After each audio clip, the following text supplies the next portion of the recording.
Have you ever felt like you're not being heard when you try to ask for help with your IBS or other invisible illness? If yes, this video is for you because I'm going to give you some questions that you can bring to your doctor so that you can come prepared and get the help that you need. And don't worry, you don't have to take notes because I'm also going to tell you how you can download this list so you can have it in your phone ready to go for your next appointment. If you're new here, by the way, I'm Christine, IBS coach and mentor, helping you navigate life with IBS so that you can basically have more energy, enjoy food again, and hopefully reduce the chances of those really annoying surprise flare-ups.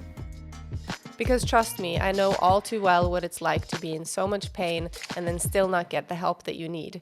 I was in debilitating pain, excruciating symptoms that were constant flare-ups, that were basically ruining my whole entire life. And then you go to the doctor and then they say, well, it's just IBS and there's not much that you can do about that. It just feels like a giant slap in the face. And I remember also feeling really desperate because I was so scared that I was going to have to live this life with so much pain for the rest of my life. And it didn't really feel like a life worth living because I wasn't really even living it, you know? I was just surviving from one flare-up to the next, and sometimes constant flare-ups. And it felt really lonely because whenever I would ask for help, it felt like no one believed me, basically. But I believe you because I've been there and I know what it's like, and your pain is valid and you do deserve to get the help that you need. But it can be really hard to advocate for yourself when you're in that situation because maybe you've already been struggling with this for a long time. Maybe you're in a lot of pain. It can be hard to find the energy to kind of fight for yourself in this situation when you're not feeling heard. So that's why I wanted to make this video. So hopefully you can, bring this list of questions to your doctor, get them answered, and make sure that your issues are taken seriously. And in all fairness, I really do believe that doctors want to help. Obviously, they became doctors because they want to help people. But when it comes to IBS and other invisible illness, I think it can be kind of hard to understand and really relate to that if you haven't experienced it yourself. And I do get it because IBS can be so confusing. Like, symptoms can vary so much from one person to the next. What works for one person can be totally mismatched for another person, and triggers are different, all these things. So of course it's hard to know everything about everything, right? If you're the doctor. And obviously also, if you think about it, a doctor may have no more than 10-15 minutes with you, and it's really hard to be able to see the big picture in that short amount of time. And when it comes to IBS, you really do have to look at the big picture because it's complicated. So that's why I'm here. That's what this channel is for, to hopefully bring more awareness to what it is, how it works, what you can do about it, and how to get the help that you need. So the next time you're at the doctor's, bring this list and ask these questions. Could you check for celiac disease? Gluten is actually a really common trigger for IBS, a lot of people with IBS, but it's really important to make sure that you don't also have celiac disease. Could it be Crohn's or colitis? These are defined as IBD, which stands for inflammatory bowel disease. And they do have a lot of common symptoms with IBS, but they also have a few that are very different. And this is where the distinction is so important, and to make sure that you get the right tests done. Could it be endometriosis? Actually, a lot of people who have IBS also have endometriosis. So it's really important to do those tests to make sure that that's not what you have, or that you might have that in addition.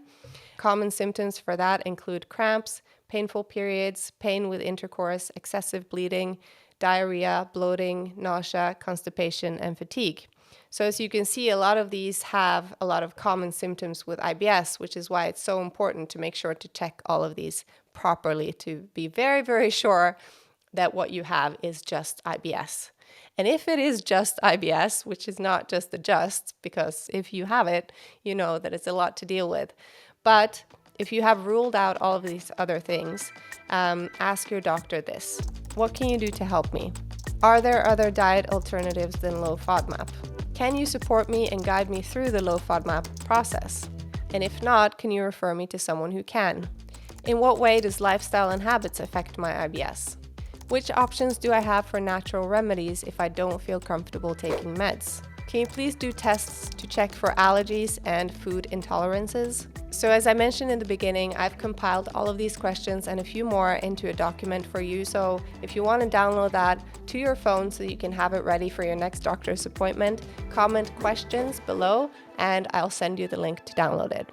Now, one more really important thing before we wrap up, because if you are dealing with any kind of medical condition, not just IBS, but anything really, you have to advocate for yourself and you have to start taking full responsibility for your own health. Because I see so many people who are giving away their power. They're feeling helpless, asking for help, and then getting frustrated when they're not getting the help that they need, maybe even blaming doctors for not doing their job properly. And we've all been there, so no judgment. And don't get me wrong, asking for help and not getting that help that you need and then getting ridiculed maybe or not taking seriously is never okay. But you have to start thinking that anyone else is going to be invested in your health in the way that you are, because it's not their job. Yes, you can use, doctors and GI specialists and dietitians and coaches and, therapists and all the things as a support system in addition, but you have to be the one who's kind of at the driver's seat and taking charge of your own health journey. Because the harsh reality is that no one else is ever going to care as much about your health as you do. And even if they did, chances are they're not going to have the time to follow up and make sure that you're getting the relief that you're looking for, which makes your health 100% your responsibility. And I know it maybe sucks to hear this, and I totally get that, but the cool thing about it is that this puts you back in the driver's seat. So you don't have to be at the mercy of anyone else. Use them for support and knowledge when you need it, but make sure that you're also taking control and finding the solutions that work for you. And I don't know about you, but when I switched my thinking around this, it felt just super empowering because I had been living in this state for so many years where I was just felt like I was out of control all the time. Like I was just in constant pain.